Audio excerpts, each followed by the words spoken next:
பகல்ல ஒரு படம் நைட்ல ஒரு படம் நடிக்க முடியாதுங்க.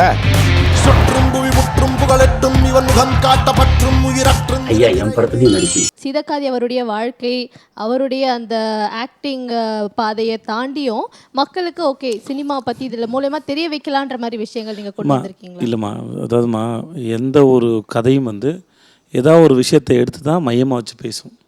அந்த விஷயத்தை பேசும்போது அதில் நியாய தர்மம் இல்லை தர்மம் அதர்மம் இது மாதிரி ஏதாவது ஒரு கான்செப்ட் உள்ளே இருக்கும். இது இல்லாமல் நீங்கள் ஓடின படம், ஓடாத படம், உப்புமா படம், எந்த படம் எடுத்தாலுமே அதில் ஒன்று இருக்கும், அந்த ஒரு கண்டென்ட் இருக்கும்.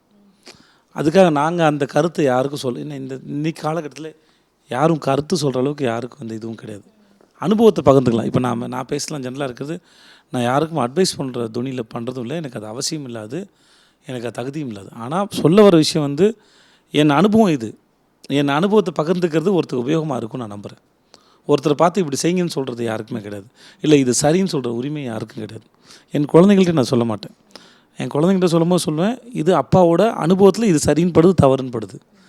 இது சரியோ தவறோ நீ எடுத்து அப்ரோச் பண்ணும்போது தான் தெரியும் உனக்கு எது சரி தவறுன்னு. ஸோ அந்த டெசிஷன் மேக்கிங்கில் நானும் இல்லை, இதை செய்யின்னு சொல்லவும் முடியாதுனால.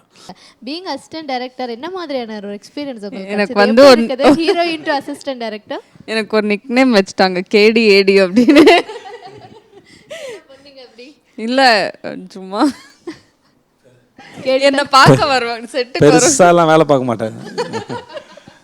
நான் ஒன்றும் அந்த பொண்ணு நீ சின்சியர் வேலை பார்ப்பேன்னு அந்த பொண்ணு சொல்லியிருக்கு, நான் அப்படிலாம் இல்லைன்னு சொல்ல வேண்டியதானம்மா.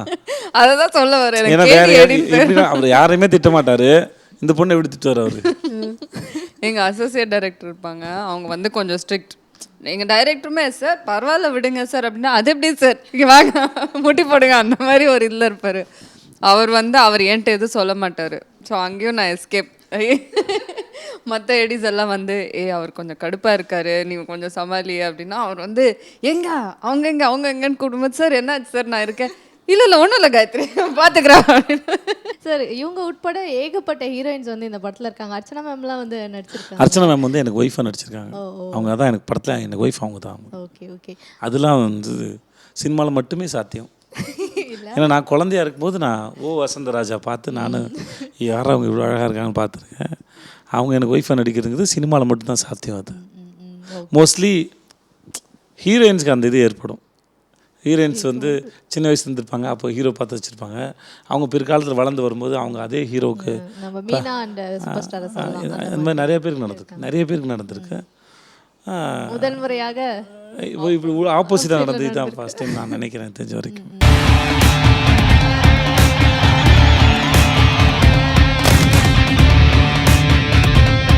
பகல்ல ஒரு படம் நைட்ல ஒரு படம் நடிக்க முடியாதுங்க. சுற்றும் புவி முற்றும் புகழட்டும் இவன் முகம் காட்டப்பற்றும் உயிரற்றும். ஐயா என் படம்